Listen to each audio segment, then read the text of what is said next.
Good day, good day, good day. Hey, y'all. Good day, Wayne. Good day, Vanessa. Good day, Margaretta. I hope everyone is doing well. Thank you for joining in today for Morning Sip with Rev Melissa. I am Rev Melissa, and SIP stands for Spirit and Practice, Mommy. Spirit and practice, and that's what we're doing, Kathy. We are in our practice. Yes, we are. And this week we're talking about practice, the practice of Lent. The practice of Lent. So, yesterday we talked about fasting and how we could be relentless in that which we are ready, needing to let go of, right? What is it that we need to let go of? What is it that we need to release, right? So that's what we talked about yesterday with Lent. And sometimes I get these downloads that take me into the rabbit hole, and I just go all the way in and lose track of all sense of time, and I'm just like so curious about Lent, because this is a biblical practice, a Christian practice that's talked about, and it's practiced less and less. Actually, I've come to find out, and when I was kind of going down the rabbit hole, um, and the stories, the story of Moses and Elijah and Jesus and how they fasted for 40 days and went into the wilderness, and what sparked all of that, right? What sparked all of that for each one of them was having a mystical experience with the divine, having that union with their soul, with God. That's what sparked it for them, right? And so, what sparks your release? What sparks you letting go, right? It doesn't have to be something negative necessarily. It doesn't have to be something negative. Usually, it, well, I shouldn't even say usually. The invitation is for it to be intentional in your response to something that is happening in your life, right? So it could be a time where you're at a crossroads and you're looking to make a decision about something, right? You might decide this might be a good thing to fast on, you know? And or it could be something like something bad or tragic happened in your life or to people around you, and you might decide, this might be a good time for me to fast, to have that conscious union with God, right? And to allow all the other distractions of life to kind of take a back seat and to focus and be intentional about your relationship with the divine. That's the invitation for Lent. It's not so much about, I'm not going to watch TV, I'm not going to eat chocolate, and or I'm going to exercise, or it's not so much about that, right? I think about it now how Lent has kind of become commercialized, Lent is really about our relationship with the divine, our relationship with the indwelling spirit. That is what Lent is about. And so fasting gives us the opportunity to really focus. And one of the things that I was reading, that I was watching, the guy said, "You don't eat for 40 days and see how focused you become." Right? It's not something that is that you can do lightly. Right? It's something that you become relentless about. Yes, you're unyielding in your desire to express and to know the truth of who and whose you are. Yes. So I just want to offer that as a recap and as more information also. All right. So yesterday I shared that we're going to talk today about the feasting, right? Because the other part of fasting is the feasting. And I loved David shared yesterday an acronym for Lent that is Let's eliminate negative thinking. Let's eliminate negative thinking, right? And so when we think about feasting, right, what are we feasting on? Some of us are feasting on negative thinking. And so this Lent season is an opportunity for us to be really aware, conscious, intentional about what it is that we are feasting on. What are you allowing into your consciousness? What are you allowing to feed you? What are you feeding on? Right? What are you feeding on? You know, when big things happen in the news, so the latest big thing that happened this week was, you know, people's reaction to the Harry and Meghan interview that Oprah did on Sunday, right? It has become a feeding frenzy, the reaction to what was shared, right? However, I would suggest to us, how is that feeding you? How is that feeding you? Right? It's fine to have like a little sip of something, but sometimes we go deep into other people's experiences, right? And it distracts us from doing what it is that we need to do in our own lives, in our own lives. So when we think about the feasting part of Lent, the question is, what is it that you are feasting on? What is it that you are, mm, what's your nutrition? What's your nutritional value? Right? What is the nutritional value of the things that you are feasting on? Does it have any nutritional value at all? Right? And when I talk about nutritional value, I'm talking about the substance of the divine. Is it feeding you spiritually, physically, mentally, emotionally? We need to look at what we are allowing into our physical body, into our mental bodies, into our emotional bodies, and into our heavenly bodies. This is heaven right here, right? Our physical bodies are the kingdom, it's the temple. So, what are we feasting on? What are we feasting on, right? So there's a famous feast that is talked about in the Bible that most people are familiar with, and that is the Last Supper, right? So we know the story of the Last Supper. It was the supper that Jesus had before his crucifixion, and this Last Supper was a festival, right? It was the Jewish festival of Passover, right? And we know there that Jesus knew, right? Jesus knew what was going to happen, right?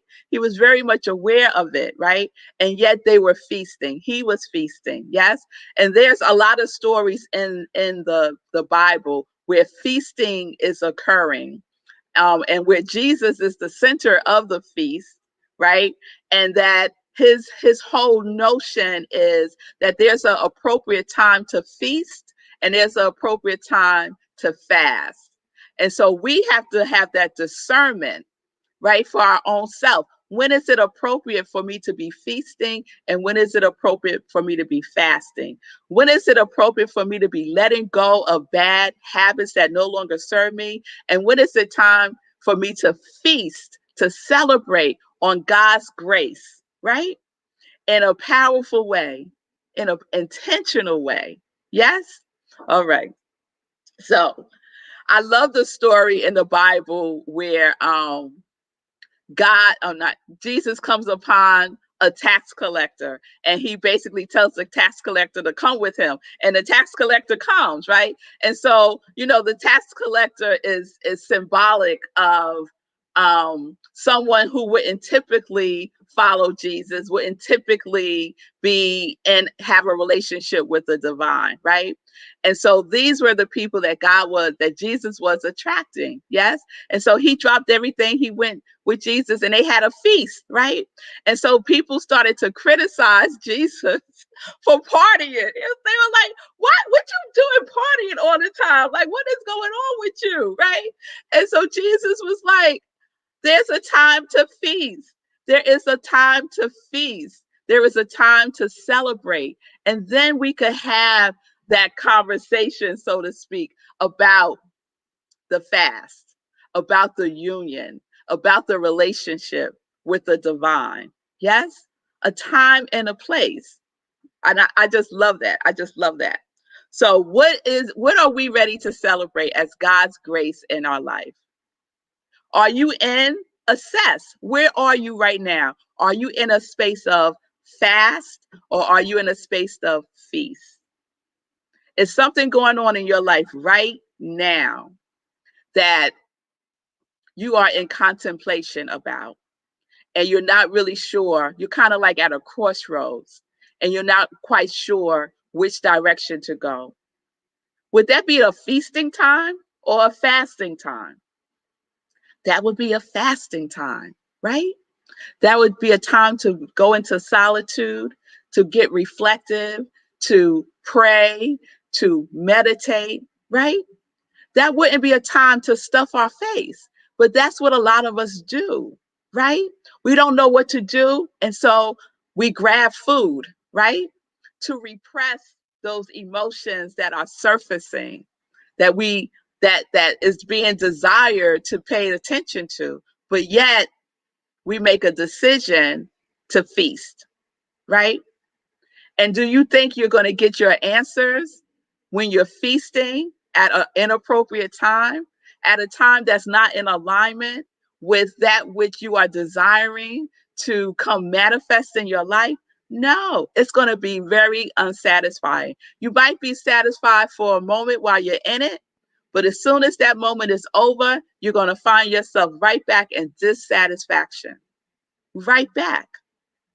So we have to know, we have to have a inner tuning to when is the appropriate time for us to fast and when is the appropriate time for us to feast, right? All right. So feasting, and I'm so glad last week I did the mystical series, right? Because the mystical series was all about our soul's union with the divine, our soul's union, the oneness, the cosmic consciousness, right? And I didn't know then it was going to feed so perfectly into Lent, but it does, right? Because fasting is about our union with the divine mother, father, God. Yes? And that is what feasting is about also. It's about the celebration of that union. It's about the celebration of that answered prayer. It's about the celebration of that clarity that you receive. It's about the celebration of that next step that you are clear that you need to take. It's about faith. It's about trusting. Yes, that is what we are feasting on. And you can't do both at the same time. You can't be fasting and then go feast and then go back and fast and then go feast. You can't do that. You can't do that. You have to be in it, have to be fully committed to it. Jesus wasn't in the wilderness for 40 days, and on day one he said, okay, I'm going to fast, and then on day two he said, well, let me go grab this apple real quick. No, because it's about commitment, right? It's about commitment, and it's about trusting the process. Trusting the process. And so fasting can become a habit in your life, and so can feasting. Celebration as a habit in your life. I don't think we celebrate enough. You know, we reach a milestone and we're like, oh, yeah, that's great. And then we go on to the next thing. So the invitation is for us to celebrate more, right? Especially when we have an answered prayer, especially when we have clarity about the next thing that we need to do, especially when something happens, right? That synchronicity happens. Let's celebrate that. Let's celebrate it. Yes? All right. So I gave you a homework yesterday, and your homework was, what were you ready to release? What are you ready to let go of? And so I don't know if you did your homework, if you're still contemplating on your homework, wherever you are with it, it's fine because we're still in Lent. This is day, I think, 22. So you still got time to decide on what it is that you want and need to release, what it is that has served you and you think is still serving you, but guess what? It's not. And it's time to let it go, right? To make space for that which is seeking to come through you. Yes? Because if it's no space, it can't come through. Can't come through. And so the invitation today, your part two of your homework is, if you have released, right? If you have let it go, then what are you celebrating now? This is a time of celebration also. So you could hold the celebration to day 41 if that's what you want to do. If you're fasting now for the 40 days, you could save the celebration for day 41, right? But celebrate each day that you fast, right? Celebrate that you kept your commitment to yourself today, right? And you could celebrate that just by being in the gratitude. Just by being in the gratitude. I'm not saying I'm not saying to celebrate with a donut. I'm saying to celebrate with gratitude. Celebrate by giving God the praise. Yes? Celebrate by knowing that you are one with that which sources everything and resources you. So that's the invitation, y'all. So tomorrow we're going to talk more about the time for feasting and the time for fasting, and we're going to talk about it in the context of spiritual symmetry. There's a spiritual symmetry between fasting and feasting. There's a spiritual alignment that occurs. Okay? All right, y'all. So I think that's all I want to share today about that. So homework is, what celebration of God's grace are you feasting on? What do you want to be grateful for, in other words? And you could write that out in your inspirational journaling. You could go in nature and tell a tree, whatever it is that you want to do to celebrate God's grace in your life. All right. All right, y'all. So let me introduce myself. For those of you who don't know who I am Rev Melissa. I am an ordained interfaith minister. I am a licensed religious science practitioner, and I am a purpose coach. And that triune is my ministry of joy, where I support people in working. I support people in living life in joy, also working in joy too, and being connected to their yes. And I say I work with joy. I work with joy. So if you need support with that which you are ready to release, if you need support with creating a spiritual practice for yourself, please reach out to me. We can have a conversation and decide if we want to move forward. Okay? All right. All right, y'all. So we're living life in joy, connected to our yes. All right, all right. So now it's time for some joy news. Thank you, producer. If you feel moved, inspired, if this is feeding your soul and your spirit in any way, please give to my ministry of joy through Cash App, Venmo at iamrevmelissa. I appreciate the love offerings. So now it's time for some joy news. So I see you, Margaretta, asking, where do we register for the new moon? So yes, the meditation with the new moon is coming up on Saturday, March 13th. It is the new moon at 4 a.m. So we're meditating with the moon, 4 a.m. on Zoom, and you can register. It's on my page. So you can go to my I Am Rev Melissa's page. It's there. You can also go to Eventbrite, and you can find it through Eventbrite. I will repost it again today in case, Facebook did something weird, because sometimes Facebook does weird things. So I'll repost it and I'll pin it to the top of my page so it's easy to find. Okay? So you do have to register, Margaretta. Thank you. 4 a.m. Saturday, Zoom only, not on Facebook, not on New Thought Media Network, only on Zoom. All right. Then the next day, Sunday, is a 2 for Sunday. I have my wonderful new show, Living Life in Joy. And my guest next week is Jay White, who is the founder and creator of Project Love Strong. And so I am so psyched to just spend some time with her, hearing about what she is doing in the love space. Project Love Strong. Ain't that a great name? So we're going to have that conversation. And then at 11:30, I am giving the sermon, the spiritual talk at my spiritual home, Rockland CSL, Rockland Centers for Spiritual Living, 11:30 on Zoom. And we also do live stream on Facebook. So you could go to their Facebook page, Centers for Spiritual Living Rockland is their Facebook page, and you can see the whole service there. Or you could join us in the Zoom room by going to their website, rocklandcsl.org, and just clicking on the Sunday service link. So 2 First Sunday, 10:30, Live Life Enjoy, 11:30, Rockland CSL. So I hope you'll join me. My topic is release and let go. How perfect is that? And then please check out the podcast. The whole Sacred series is available for your listening pleasure. The last episode is Sacred Relationships.